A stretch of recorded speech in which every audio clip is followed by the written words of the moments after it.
Kaze bakunzi b'ikiganiro inderetsi n'ubutumwa bw'abamarayika batatu. Uno munsi uri kumwe na Sylvia. Nimba uri mushasha kuri ino channel yacu cyangwa kuri no murongo wacu, turaguhaye kaze. Kandi naho nyene nimba wahora uza kuri ino channel yacu, naho nyene turaguhaye kaze kuno munsi kuba wongeye kwicara ukaraba video nshasha.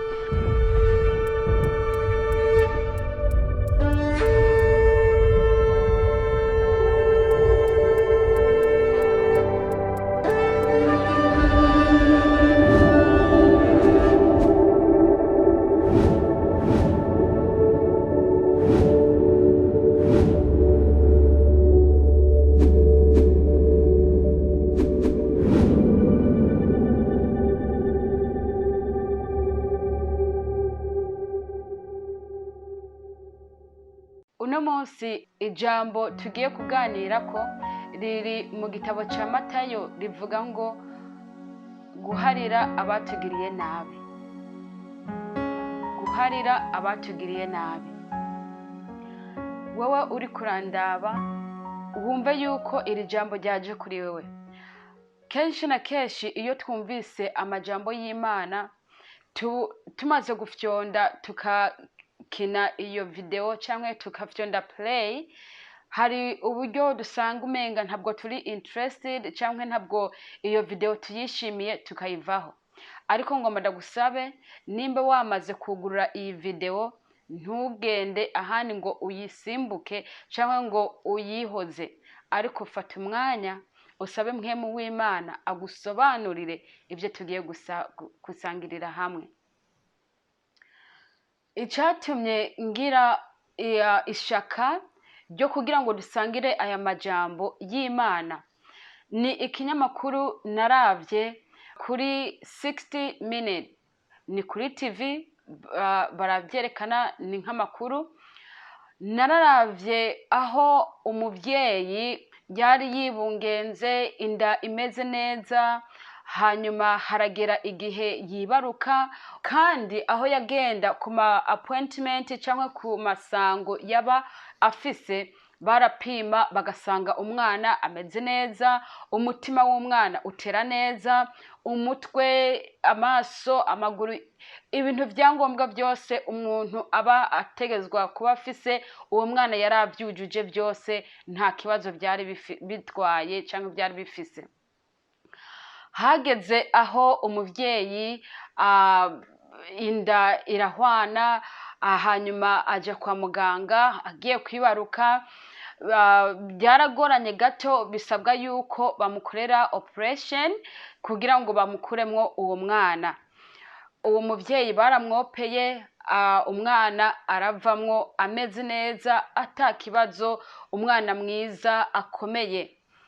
Niho bafashe umwanya bakiriko barahanagura umwana, babona ngo umwana ntabwo ariko arahema ashikana canke bige bavuga ngo umwana ntarira neza, ariko by'ukuri umwana yararira, umuntu akabyumva. Ariko kubera yuko abaganga bobo baba bazi aho umwana ikibazo canke upungufu umwana aba afise, barakomeje barahanagura umwana, bahejeje bavuga ngo reka bamuhe oxygen yo kumufasha guhema neza.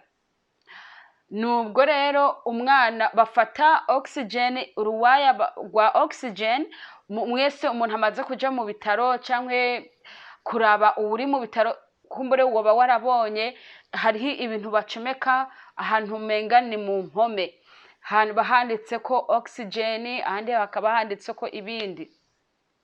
Uwo mwana baramuha oxygen kandi yari korarira neza.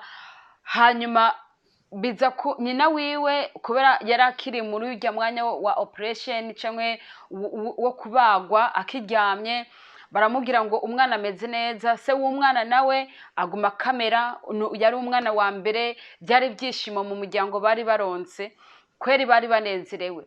Uwo mupapa araguma akamera afata amapicha y'umwana wabo mushasha. Maze hageze umwanya aho umwana yarira ijwi rikaza, ariko umwana yagerageza gusohora ijwi ariko ijwi ntirivemwo ukamenga rirajwangarara. Abaganga bavuze ngo yariko araniganira ubuzima bwiwe. She was fighting for her life. Nuko bamaze umwana biranka, babona yuko umwana ntabwo biriko biragenda neza, kandi wumve utahure yuko umwana yari yavutse ari umwana muzima takibazo afise, ibyangombwa by'umuntu yari abikwije. Hanyuma umuvyeyi akiryamye kuri ca gitanda ca operation aguma baza nti umwana wanje ameze gute, birameze neza? Baramubwira ngo nta kibazo, umwana ameze neza. Ariko wewe nk'umuvyeyi agereranije n'ijwi yatanguye kumva ubwa mbere, aratanguye kumva itandukaniro ry'ijwi rya mbere n'irikurikiyeho. Ntabarambiye umwana yaratashe mu rugo, baramutahana, ariko uko bamutahanye baguma babona uko umwana uko akura ni kubona impinduka, nimba zo umwana muzima cyangwa improvement cyangwa gross motor cyangwa fine motor. Ibyo urashobora kububizi nimba warakoze ibintu bya child care cyangwa anyway mu muntu wari we wese urashobora gutahura what is gross motor and fine motor. Ibintu umwana akoresha amaboko cyangwa akoresha amaso, amaguru, ibintu nk'ivyo. Improvement cyangwa development, kwiterera gukura. Nuko abavyeyi bakabona yuko kweri umwana ntabwo ariko aratera imbere neza. Haje rero aho uyundi mu mama yibarutse muri ca cyumba nyene, bamuha kandi nawe bisabwa ko bamuha oxygen, wewe ntabwo byashobora ko ahema. Uwo mwana baramuhaye oxygen ariko yaciye apfira aho nyene. Inkuru ibabaje nk'umuvyeyi wavyaye umwana akomeye, umwana agaca apfa kandi atakibazo yarafise, birababaje kandi ni ntuntu. Abandi baravuga ngo uba wakoreye ubusa. Nuko uwo mwana bace babahamagara b'abavyeyi b'ubwa mbere, baravuga ngo habaye emergency, turabasaba muze kwa muganga. Uyo mwana utahure yuko kuva uwo mwanya bavuye kwa muganga kujya umwana agenda atera aje hejuru, babona yuko umwana atariko arakura nk'uko bikwiye. Maze kugeza kuri ino saha umwana ni kijuju. Egome ni kijuju. Birababaje, birateye intuntu. Uri umuvyeyi ugomba nk'umwana afise amagara meza, akura akavura agahaguruka akatangura gutambura, ariko ibyo byose ntubibone mu mwana wawe, birateye imbabazi n'ikigongwe. Mumbabarire, emotion ntabwo zireka kuza, kweri birababaje.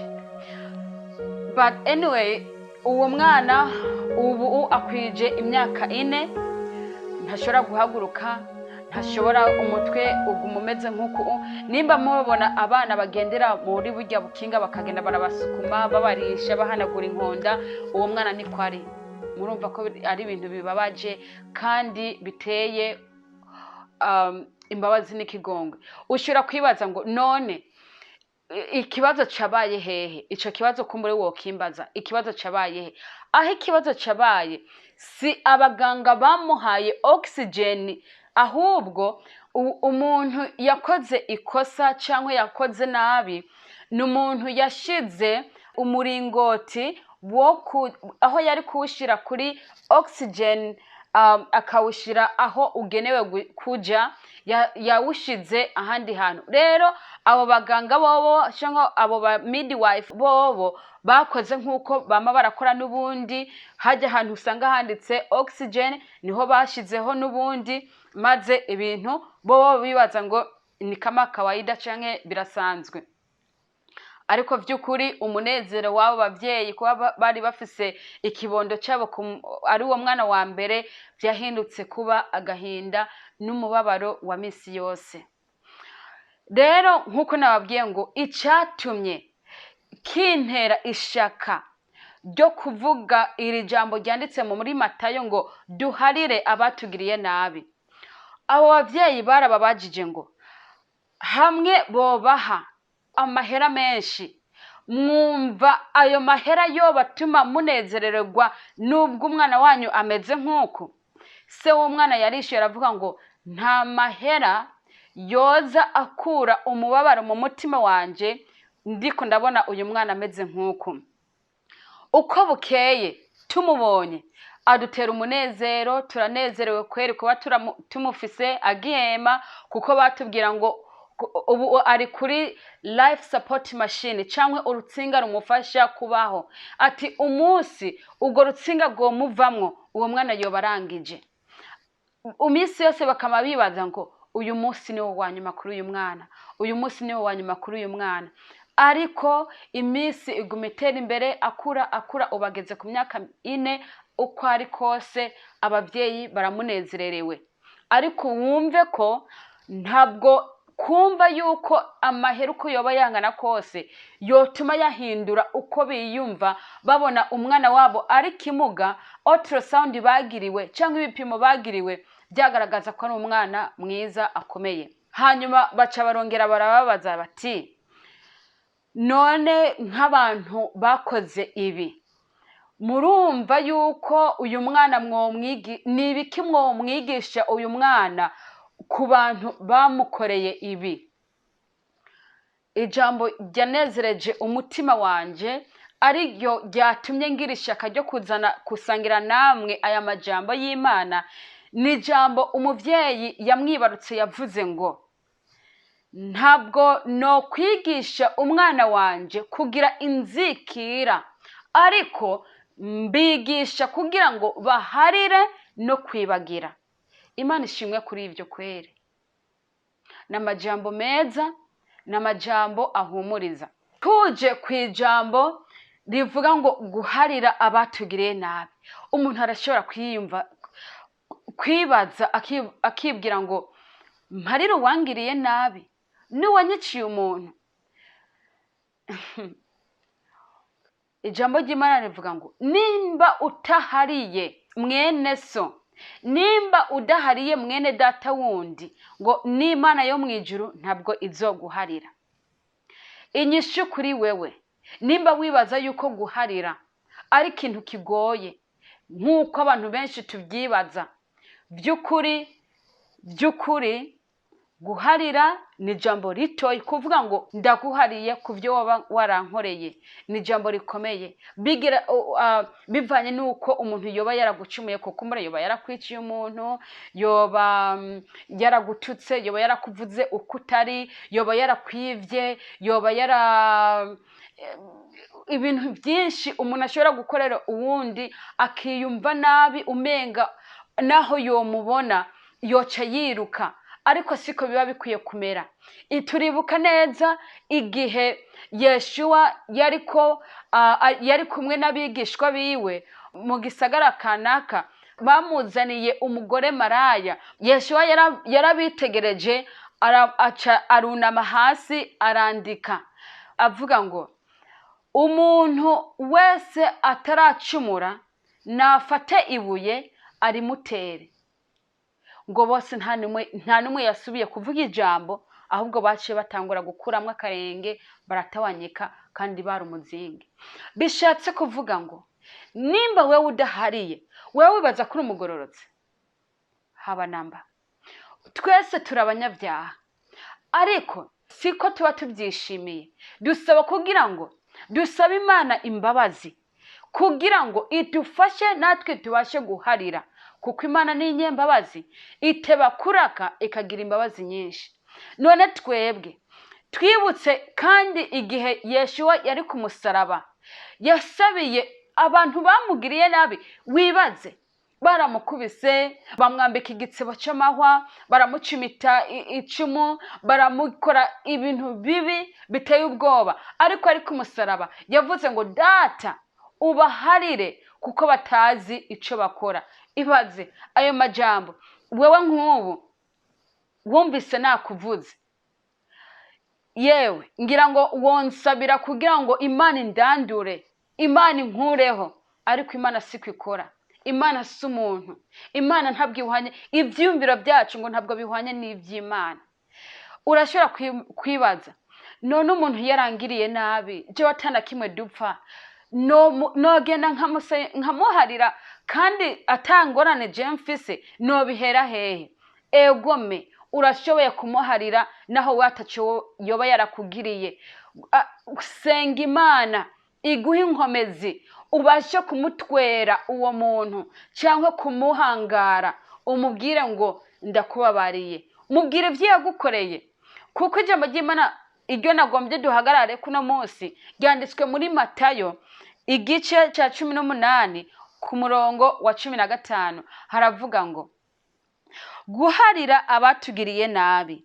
Mugenzi wawe niyakugirira nabi ugende umushikire mwiherereye, niyakumvira uzoba wigaruriye mugenzi wawe. Ariko natakumvira ujane umwe canke babiri, kugira ngo mwijambo ryose rize riringanizwe bivuye mu kanwa k'ivyabona bibiri canke bitatu. Aho uramaze kumva neza yuko niyakugirira nabi siwaza kuza kugusaba imbabazi, ariko niwe ugenda umwishuke umubwira ati kweri narumvise waramvuze, narumvise kweri byaragaragaye yuko ari we wanyiciye umuntu, ndazi ya mpuzu nabura yuko ari we wayinyivye. Umubwire ivyo yagukoreye uwo muntu, umuhishuke umubwire icyo yagukoreye kibi, maze ngo nawe ngo niyakumvira uzoba wigaruriye mugenzi wawe. Ngo natakumvira utware uwundi muntu, ivyabona ngo bibiri canke bitatu birahagije. Mu gitabo ca Luka turavye amajambo umukozi w'Imana Luka yavuze, igice ca 6 ku murongo wa 35 haravuga ngo ariko mukunde abansi banyu, mubagirire neza, mugurane abantu mutaziga ko muzoguranurwa, kandi impera zanyu zizoba nyinshi, namwe muzoba abana b'isumba byose. Kukugirira neza intashima n'ababi, mugire imbabazi nk'uko so agira imbabazi. Amen. Twebwe duhamagarirwa kugirira abatugiriye nabi ineza, tubaharire, ndetse no kubagira neza tubagire neza. Ijambo ry'Imana rivuga ngo umuntu niyakugirira nabi ngo umwansi wawe umugaburire, umwambike, ngo ivyo byose niyo wabimukorera uzoba umusutseko amakara ku mutwe. Bishatse kuvuga ngo uwo muntu azoba yakugiriye nabi azokwibaza, none uyu muntu ndamuvuga, ndamwiba, ndamukorera nabi, ndamwicira, ariko nta munsi yigera anyereka yuko anyanka. Mu mutima wiwe azokwibaza ati ntabwo ari ngombwa ko nokwama ngira bino bintu, kumbure ntacyo bitwaye, nabo ndabigirira ntacyo bibabwiye, nije ndiko ndibabariza ubusa. Kuva uwo munsi wewe uwo muntu yahora kugirira nabi uzobona atangura kuza gahoro, niba mutahora mwegerane kandi usange ibintu bigenze neza. Turavye urukundo agape love. Agape love ni urukundo mvajuru. Agape love ni urukundo rurenzako rwa rundi tubona mu Bikorinto ba mbere igice ca 13. Rurenzako, ntirugira ishari, ntigwidodomba, ntigwiciraho, urukundo rugira neza, ngo rurenzako muri byose. Mbega urukundo mvajuru ingena ari urukundo rwiza kandi ruhimbaye. Ico nsaba nuko Imana yo mwijuru rurema yaremye ijuru n'isi ikiyaga n'ibirimwo byose, twese yodusesamwo urukundo rwa agape, maze tukagira imbabazi. Umuntu niyatugirira nabi tumwereke yuko twebwe ataco bitubwiye kandi tumuharire. Reka turabire hamwe amajambo yanditswe mu gitabo c'Abaroma igice ca 12 ku murongo wa 19 kugeza kuri 21. Haravuga ngo abo nkunda ntimwihorane, ariko muhe uburyo uburake bw'Imana, kuko handitswe ngo guhora n'ukwanje, ni jewe nzobasubiriza mu nkoko, niko Uhoraho agize. Ariko umwansi wawe niyasonza umugaburire, niyagira inyota umuhe icanywa, kuko niwagira utyo uzoba umurunze ko amakara yaka nk'umuriro. Ikibi coye kukunesha, yamara ikibi ukinesheshe iciza. Imana ishimwe kure ya majambo tumvise muri iki gitabo c'Abaroma, ngo ikibi coye kukunesha, ariko ikibi ukinesheshe iciza. Wewe rero ntiwibaze ngo niyo wabona umuntu yoba yarakugiriye nabi uce wiruka, cyangwa aho uryamye ugume wiyumvira ati mbega umuntu yangiriye nabi, mbega urya muntu ngena ari umuntu mubi, utangure kuzura agahinda aho uri hose, wumva umenga umutima wawe uguma wiruka uvuduka ugirante.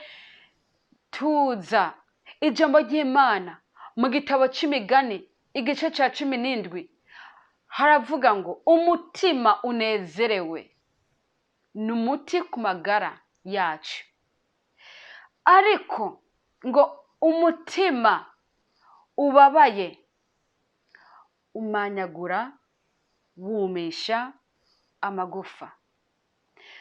Nimba unezerewe, menya yuko uri kuravura umubiri wawe. Nimba umutima wawe ufise akamwemwe, ufise shamura ya misi yose, umenye neza yuko uriko uragwanya stress z'ubusa, uriko uragwanya imibereho mibi y'amagara yawe. Wumve neza yuko muri wewe atakibazo uba ufise. Reka turabe amajambo tugiye kurangiriza ko yanditswe mu gitabo ca Yohana wa mbere ku igice ca 3 ku murongo wa 13. Havuga ngo, bene data ntimutangazwe nuko ab'isi babanka. Twebwe turazi yuko twavuye mu rupfu twashitse mu bugingo, kuko dukunda bene data. Udakunda yama mu rupfu. Uwanka mwene data wundi, ndasaba wumvirize rino jambo ngaha kuri murongo wa 15. Uwanka mwene data wundi ni umwicanyi, yogira ubugingo budashira ngo bugume muri we? Eka ntabwo ariko biri. Iki nico kitumenyesha urukundo, nuko watanze ubugingo bwiwe ku bwacu, natwe dukwiye gutanga ubugingo bwacu ku bwa bene data. Imana ishimwe kuri ivyo. Hano iri jambo iyo tuje mu majambo y'Imana tubona turi mu vyagezwe, tukabona ari byo tuguma dusubiramwo. Hano tubona yuko tugarutse muri cagezwe kivuga ngo ntukice. Hano havuze ngo nimba wewe wanka mwene data wundi canke mwene so, canke nimba wanka uwundi muntu ukaba umwanka ukamwankiriza, ijambo ry'Imana rivuze ngo uri umwicanyi. Wewe uri umwicanyi. Ntabwo ari je ndabivuze, ni ijambo ry'Imana ribivuze yuko wewe wanka mwene data wundi uri umwicanyi, kandi ngo ubugingo budashira ntabwo bwoba muri wewe. Mana yake nta juru uri kurabona, ubugingo budashira ntabwo witeguye. Nimba muri wewe wumva ko ugifise inzikira, nimba wumva umenga ntabwo ushobora kurekura, nimba wumva umenga naho umumarayika yova mu ijuru akavuga ngo harira mwene data, rekura ugira imbabazi, nawe warazigiriwe. Wisunze amajambo yari muri Yohana igice ca 3 ku murongo wa 16 havuga ngo kubw'urukundo Imana yakunze abari mu isi, ariko rwatumye itanga umwana wayo w'ikinege, kugira ngo umwizera wese ntazapfe rubi, ariko habwe ubugingo budashira. Ukumva umenga ubwo rukundo Imana yadukunze rwari ubw'ubusa, wewe nta mpera yindi ukirindiriye atari gusukwa ko uburake bw'Imana. Ahubwo ndagusaba, ndakugira inama, saba mpemu yera ahindure kamere zawe, ahindure umuntu w'imbere w'ishavu, w'inzigo, wo kugira nabi aveho, maze wumve yuko uri kurahindurwa. Imana niyo yaturemye, ifise ubushobozi bwo kuduhindura tukaba ivyaremwe bisha. Reka dusabe mpemu w'Imana atwigishe guharira. Egome kuri twebwe abana b'abantu guharira umuntu ni ikintu kigoye cyane, ariko noneho twifatishije amajambo y'umuremyi wacu tukaba tubona yuko uguharira ari ikintu kizima. Reka dusabe mpemu w'Imana abe muri twebwe atwigishe guharira no kwibagira no kurekura, maze turangurure urugendo ruja mu ijuru amahoro. Wibuke yuko uno munsi ico nagomba tuvugane ko ni jambo rivuga ngo guharira abatugiriye nabi. Mu buzima bw'iwawe kugeza kuri ino saha ngomba ndakuhe ikibazo n'umwanya wo kwiyumvira gatoya. Woba ufise umuntu mwoba mufise ico mupfa? Muri wewe hariho umuntu yoba yarakugiriye nabi ukumva imenga ntabwo ushaka kumuharira? Ibaze.